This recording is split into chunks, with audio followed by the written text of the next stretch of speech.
오늘 말씀 같이 보도록 하겠습니다. 제목 같이 읽겠습니다. 시작. 시기와 질투는 믿음 성장의 방해물이다.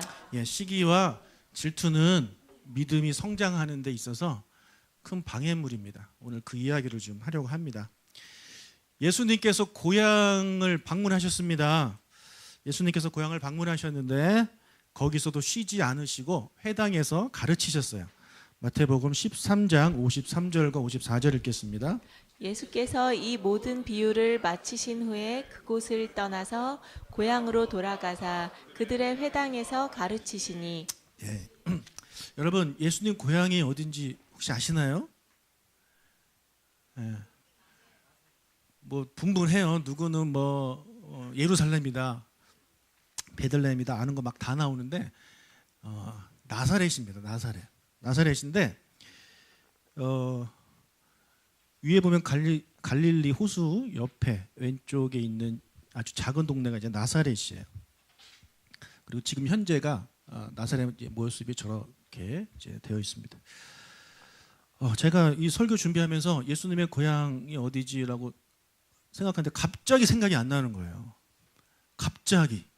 그래서 한참 생각하다가 맞다, 나사로 해가지고 이제 했어요. 무슨 막 혼자 웃었어요.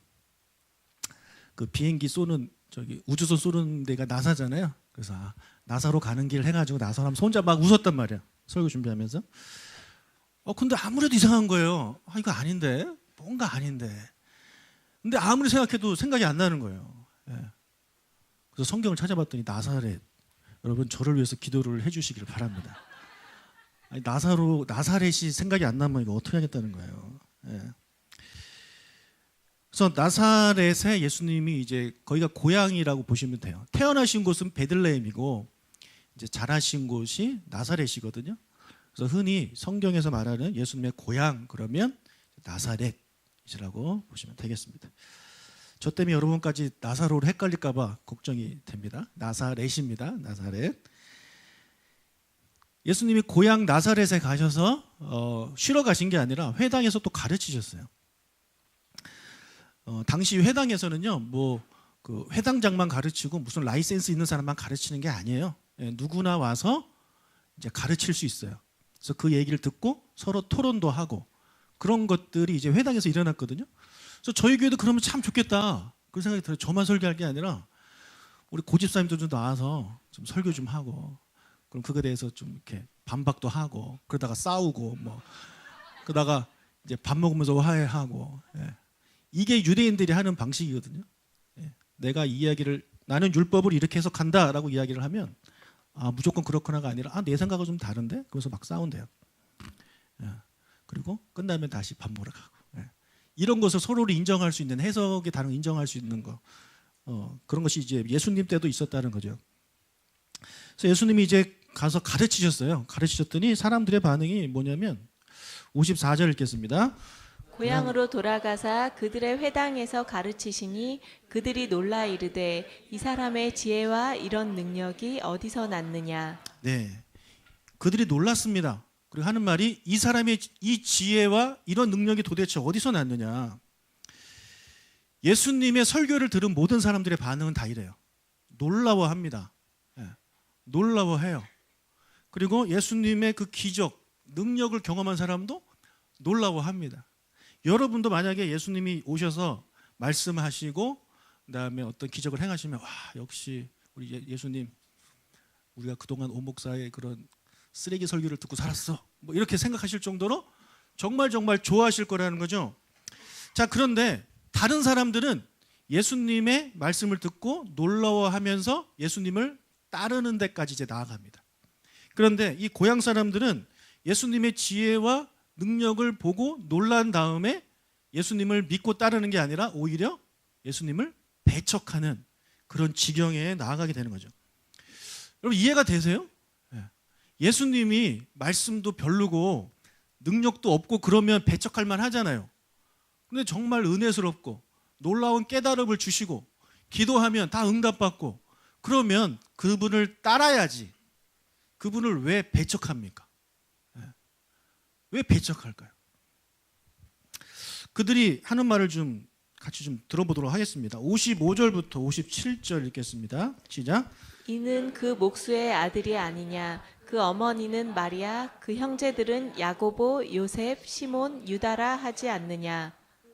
그 누이들은 다 우리와 함께 있지 아니하냐? 그런즉 이 사람의 모든 것이 어디서 났느냐 하고 예수를 배척한지라. 예. 결론은 예수를 배척했다는 거예요. 그 놀라운 일들을 보고 경험하고 난 다음에도. 특히 이 55절의 이 말을 보십시오. 이는 그 목수의 아들이 아니냐.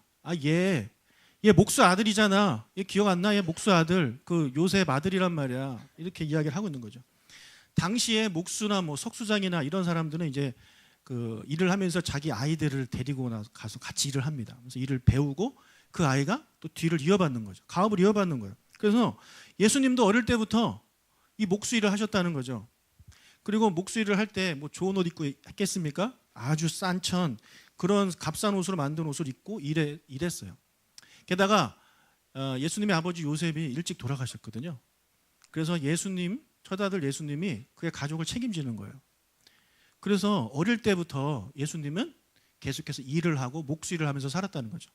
저 나사렛이라는 동네가 아주 가난한 동네인데 그 가난한 동네에서도 제일 가난한 집을 꼽으라고 하면 아마 예수님의 집이었을 거라고 이렇게 생각을 합니다. 그래도 아무리 가난해도 아버지가 있는 집과 아버지가 없는 집 차이가 나잖아요. 그렇죠? 그래서 정말 힘들고 어렵게 살았다는 거죠. 예수님이. 그렇기 때문에 그렇게 힘들고 어렵게 살았던 그 집 그 첫째 아들이 어느 날 사라졌다가 이제 소문이 들려오는데 엄청난 사람이 된 거예요.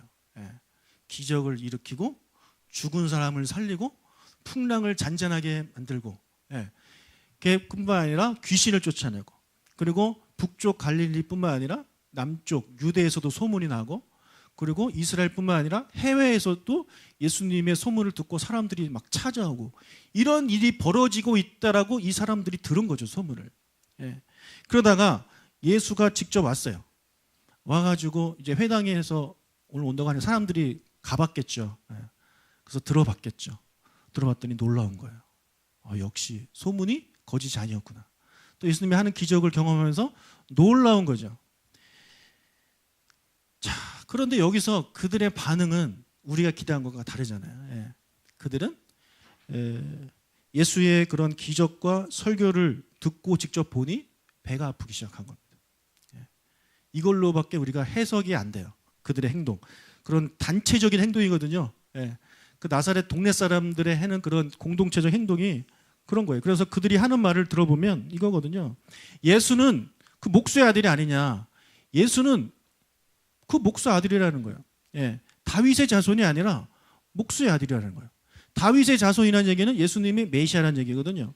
그래서 사람들이 예수를 메시아라고 이야기하는데 다윗의 자손이라고 얘기하는데 아니야. 우리는 알잖아. 저 사람들은 몰라도 우리는 알잖아. 예수는 목수 아들이야. 다윗의 자손은 아니야. 하면서 깎아내리는 거예요. 그리고 그의 어머니 뭐 형제들 이름 다 이렇게 들먹이면서 우리랑 어릴 때부터 같이 살았고 지금도 같이 있는데 무슨 예수가 메시아냐? 아니야. 예수는 메시아가 아니라 그냥 목수의 아들일 뿐이야. 라고 이렇게 생각을 한다라는 거죠. 여러분 이 시기와 질투는요. 시기와 질투는 성도의 마음에서 반드시 제거해야 할 정말 나쁜 마음입니다. 나쁜 마음이 여러 가지 있는데 그중에 제일 나쁜 게 교만한 마음이고요. 그 다음이 시기와 질투라는 거예요. 여러분 이 시기와 질투와 교만은요. 연결이 되어 있습니다. 뭐냐면 내가 괜찮다고 생각을 했는데 제가 나보다 잘 될 때 그때 시기와 질투가 나는 거거든요. 그래서 이 사람들이 보기에 예수가 그렇게 힘들고 어렵게 살고 어려울 때 우리가 가서 막 도와주고 밥도 주고 뭐 이랬던 애가 이제는 정말 유명한 사람이 돼서 핵 인싸가 돼서 돌아왔으니 이 사람들이 받아들이기가 쉽지 않았던 것 같습니다. 그래서 여러분 시기와 질투는요 성도 안에서 가장 그 나쁜 마음 중에 하나인데 왜 그러냐면 시기와 질투는 단순히 누구를 미워하고 거기서 끝나는 게 아니라 나의 믿음이 생기는 것을 막아버립니다. 아주 나쁜 마음이에요. 특히 이 시기와 질투는 공동체 안에서 발생되거든요. 여러분 믿음은요 공동체 안에서 자라는 거예요. 공동체 안에서 나 혼자 뭐 책 보고 성경 읽고 나 혼자 뭐 한다고 믿음이 제대로 자라지 않아요. 제대로 된 믿음은 공동체 안에서 그 공동체와 함께 부딪히면서 거기서 성숙해지고 사람이 그러니까 철이 철을 날카롭게 하듯이 사람이 사람을 통해서 성장하고 그렇게 거룩해지는 거거든요. 그렇기 때문에 공동체 안에서 믿음이 성장하는데 공동체 안에서 믿음이 성장하는 것을 막는 가장 큰 것이 바로 그거라는 거예요. 시기와 질투. 그래서 시기와 질투는 교회 공동체를 병들게 만드는 아주 나쁜 바이러스라고 보시면 되겠습니다. 성경이요 교회를 예수님의 몸이라고 가르칩니다. 에베소서 1장 23절에 보니까 교회는 그의 몸이다. 예수님의 몸이다. 그리고 고린도전서 12장 27절에는 너희는 그리스도의 몸이다. 그리고 지체의 각 부분이다. 교회는 건물이 아니잖아요. 교회는 성도입니다. 여러분 우리의 모임이 그 교회라는 거예요. 그래서 우리 모든 성도님들은 예수님의 몸을 구성하는 각 지체라는 거죠.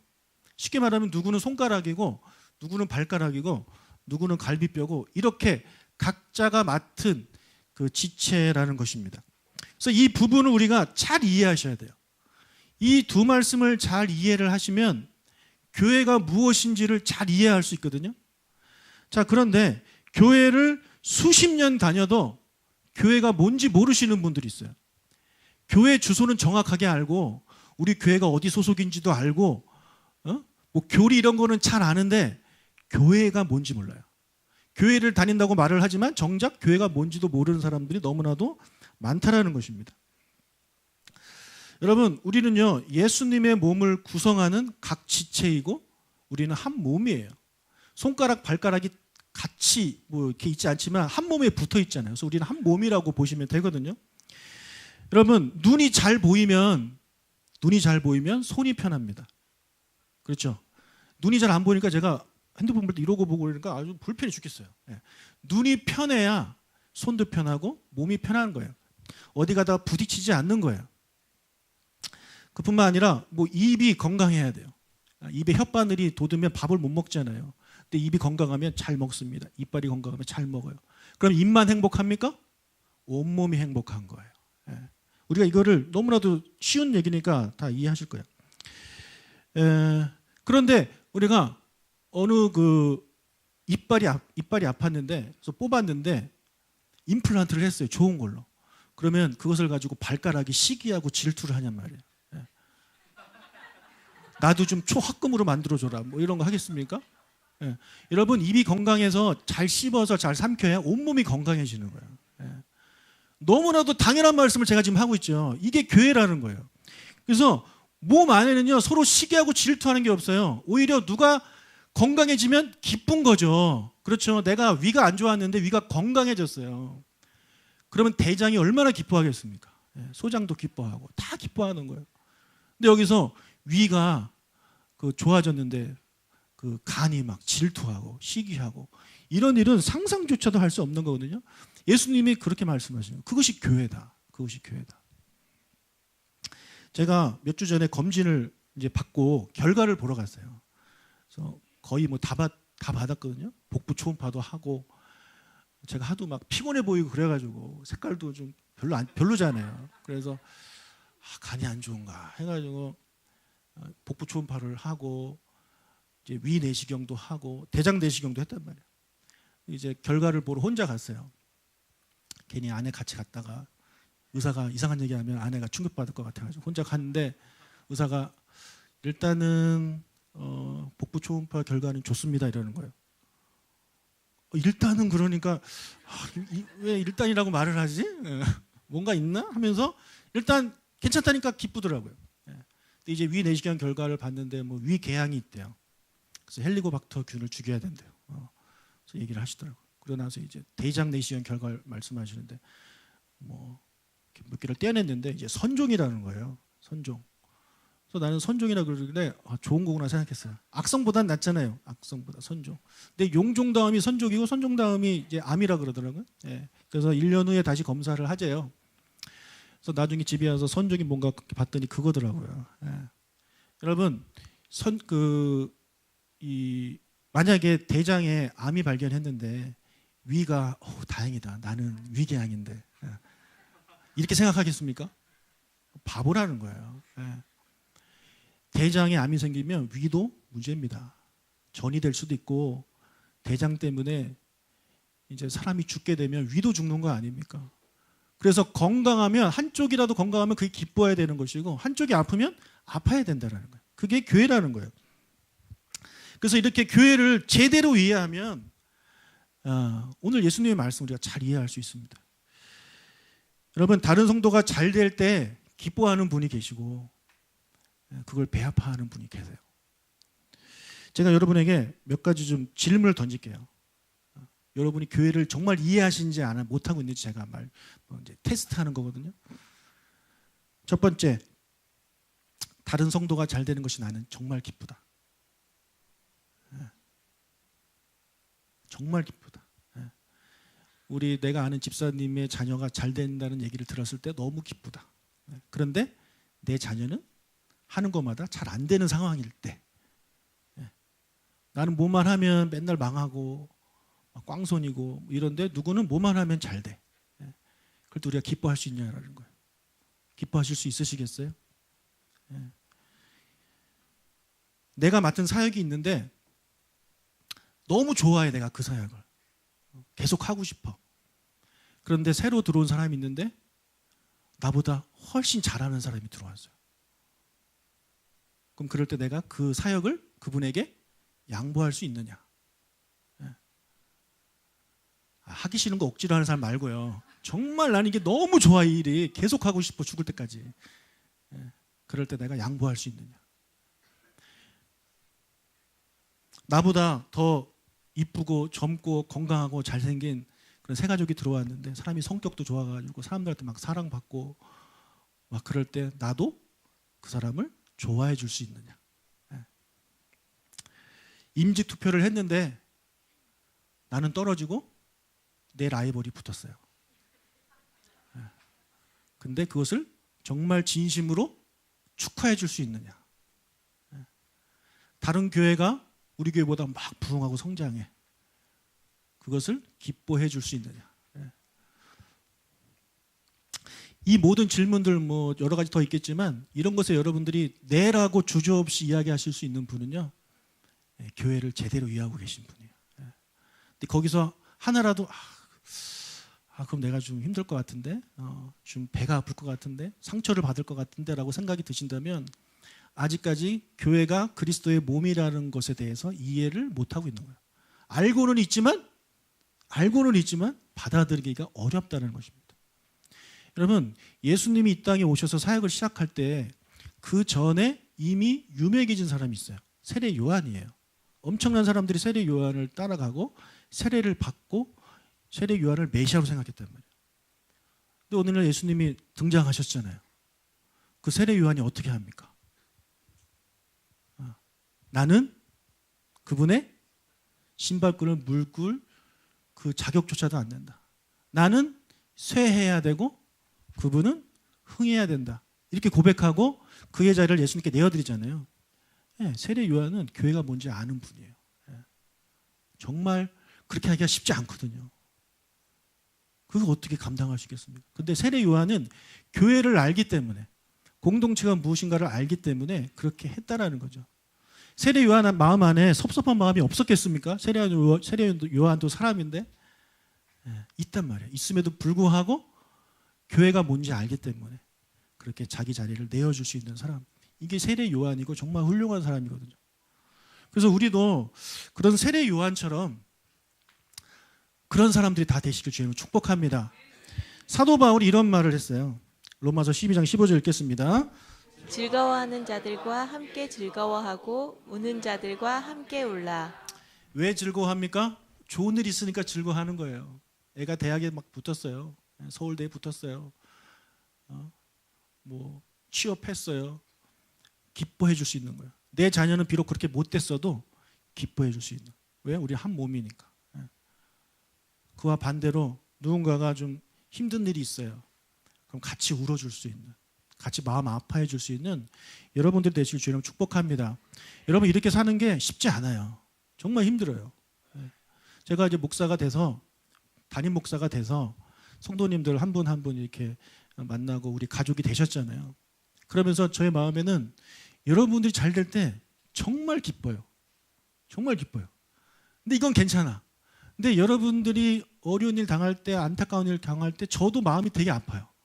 그러니까 그게 너무 힘들어요.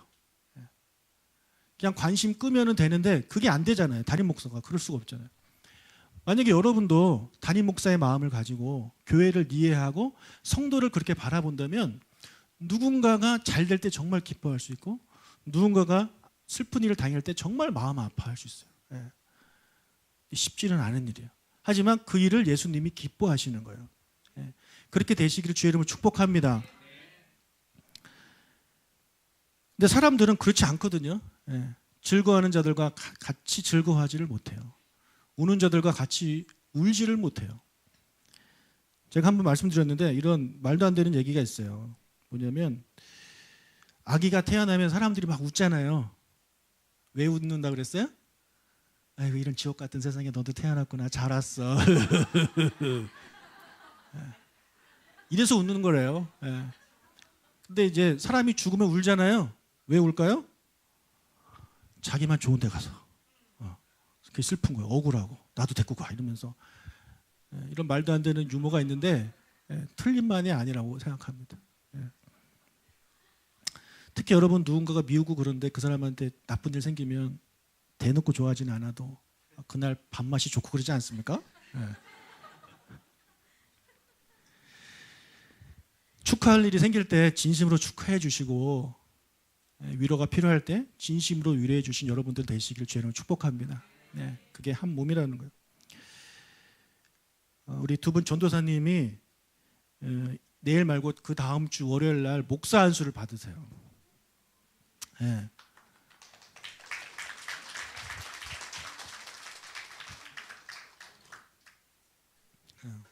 박수를 친 이유는 너희들 고생해봐라.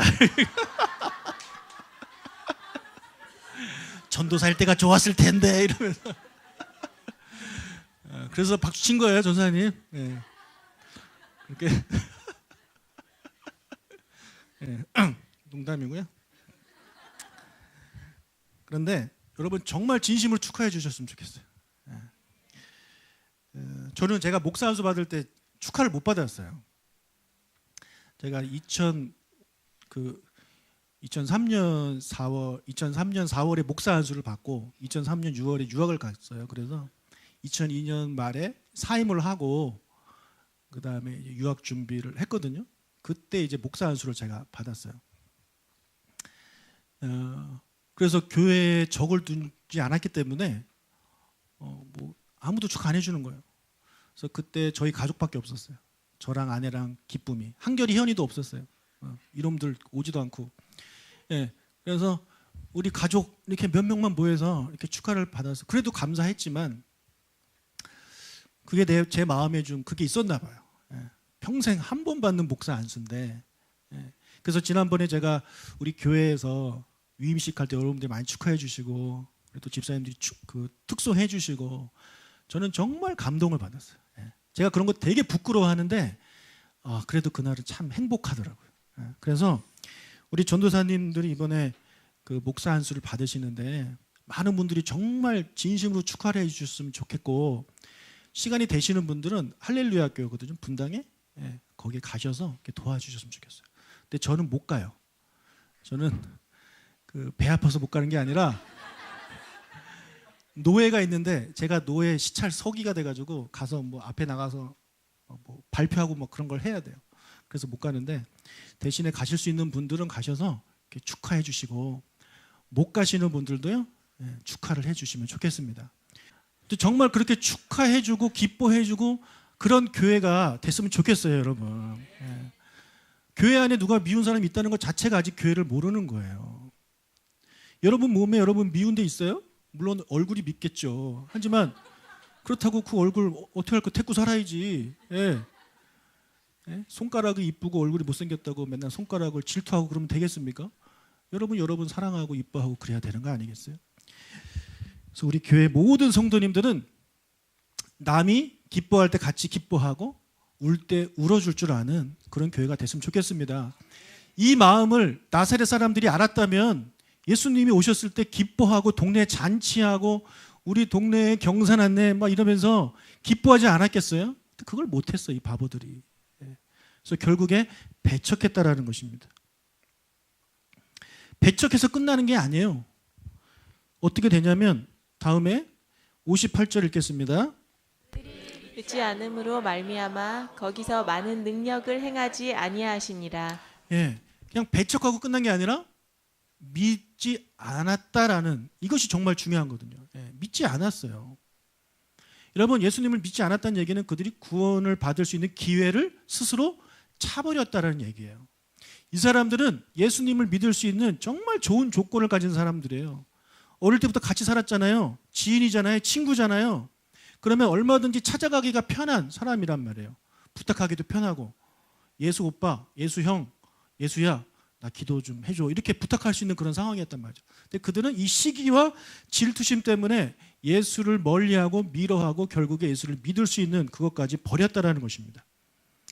이런 비슷한 바보들이 성경에 또 나오는데 누구냐면 바로 바리새인 서기관들 같은 사람들이에요. 그 사람들은 성경을 너무나도 잘 아는 사람들이에요. 구약의 전문가들이에요.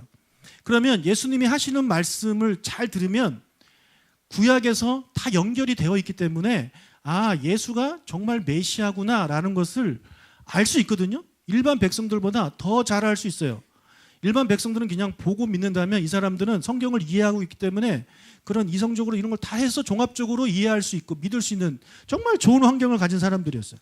근데 그들이 예수님을 믿지 않았어요. 그들도 배척했단 말이에요. 그 이유가 뭐냐면 그들도 역시 시기와 질투 때문에 그렇다는 거예요. 예.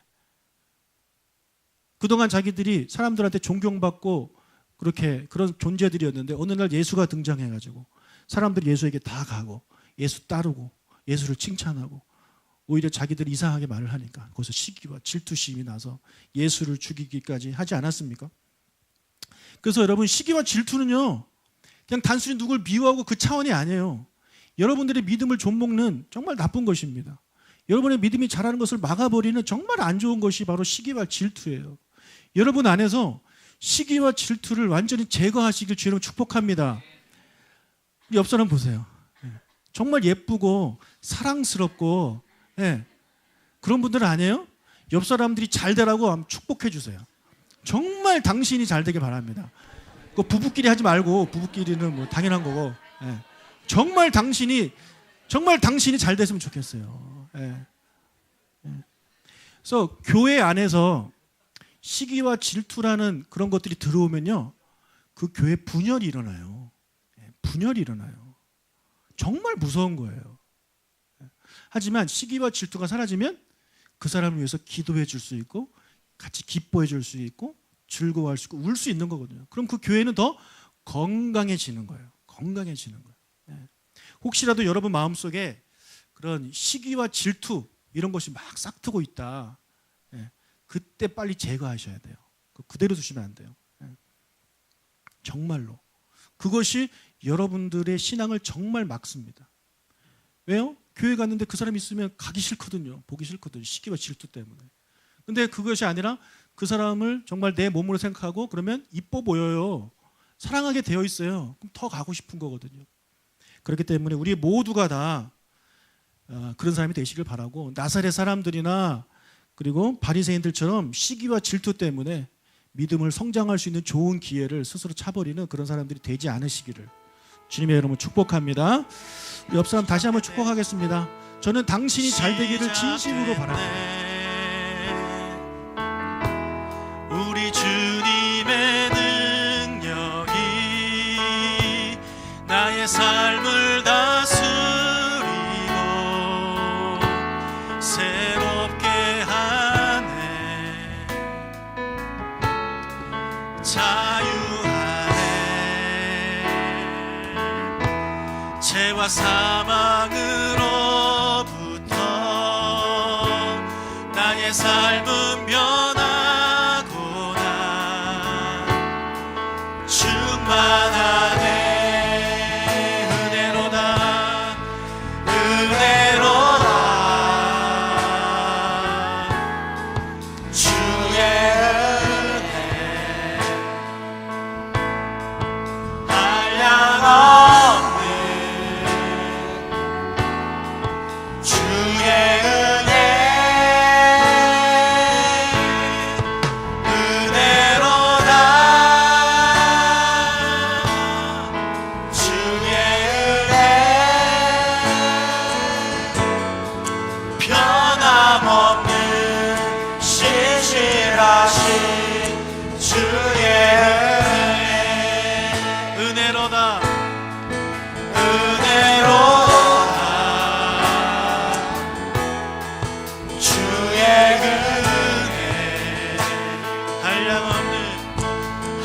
한량없는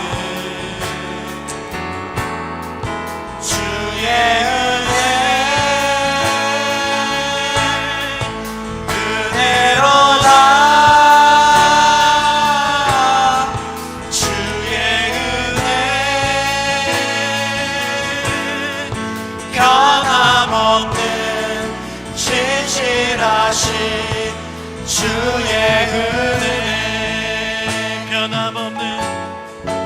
변함없는 신실하신 주의 은혜.